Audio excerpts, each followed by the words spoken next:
I got my new Chinese fog lights in today. My grill pieces came in day before yesterday, and you can tell the difference. Nice shiny, kind of faded black. That's the junkyard piece I got. Those are the new ones. The only thing I don't like is it's not exactly the tightest fitting thing, so what I'm going to do is I'm going to zip tie through here to hold the two ends together, and that end down there, you won't see the zip tie. But the Chinese driving lights actually work pretty good.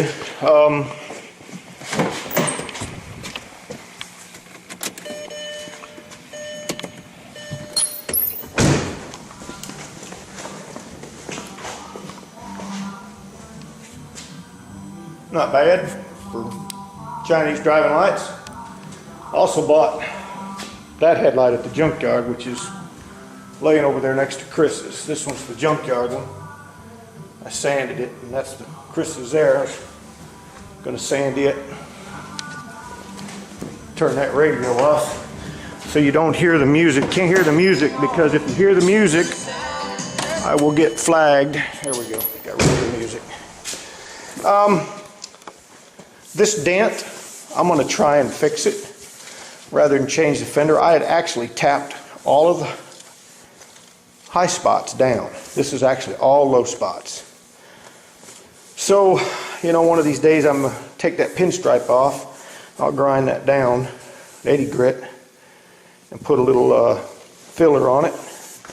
I might be able to just do that with skim filler. I mean, it's just very, very shallow.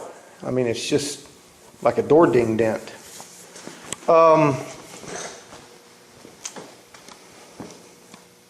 That's about it for that.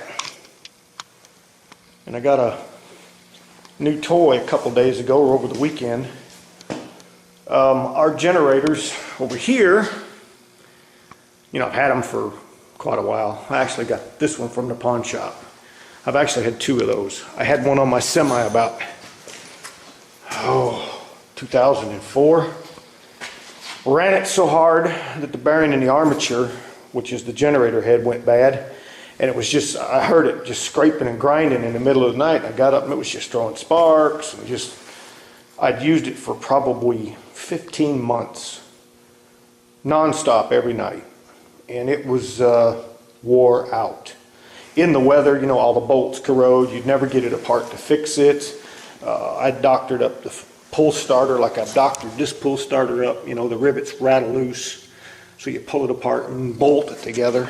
This one runs fine, puts out good electricity. That one runs fine, puts out good electricity. It's just, I had it too close to the trailer one day, and the trailer come around and clipped it. That one doesn't have 220. This one does. That one doesn't have but 400 hours on it. It doesn't have much at all. I don't even think it has 400 hours on it. I'd have to start it up and look at it. But anyways, they were having this one on sale. It was $9.99, no tax. We had a, what do they call, a bad weather tax sale. You know, anything you need for bad weather, like tarps and rope and tape and, you know, all kinds of that stuff. Generators, no tax. So this was $9.99. But there was another one in the generator aisle. These were parked out in the center. There was another one in the generator aisle, you know, pushed under the sign that said 6,800 watt rigid generator for $8.99. So I went and got the manager. He went and looked at it, and he said, well, that's just in the wrong spot. I said, well, it says 6,800 watt. I mean, it's the only one you sell. Oh, we have another one, but we don't have it right now. But if you want that one, I'll let you have that one for $8.99. And I'm like, okay, well, no tax on $1,000 is $100. Plus he took another $100 off, so I saved $200 on that. And this cord was half price. This panel on this one, which is this panel here, it actually comes off. You hook this cord to it, and you can take this panel in the house. And, you know, it's got the start switch and stuff on it.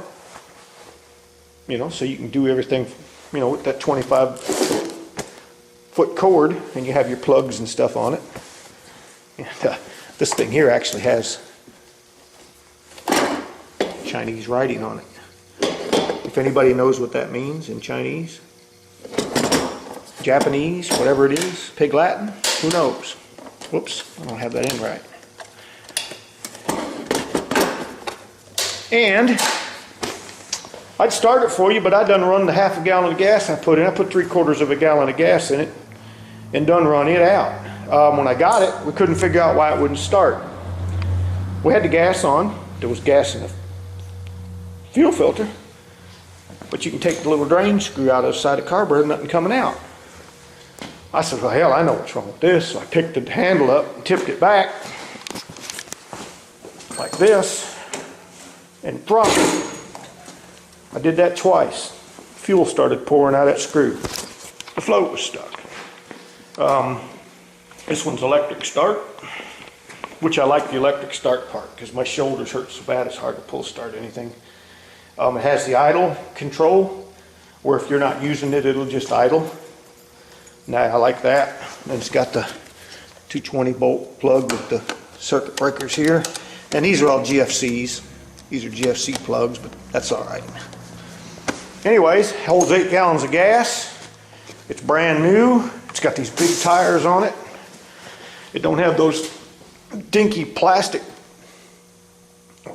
tires that are always flat. That handle goes down. I got to get it covered for it because in this shop it'll look terrible. I mean, you can see what stuff looks like.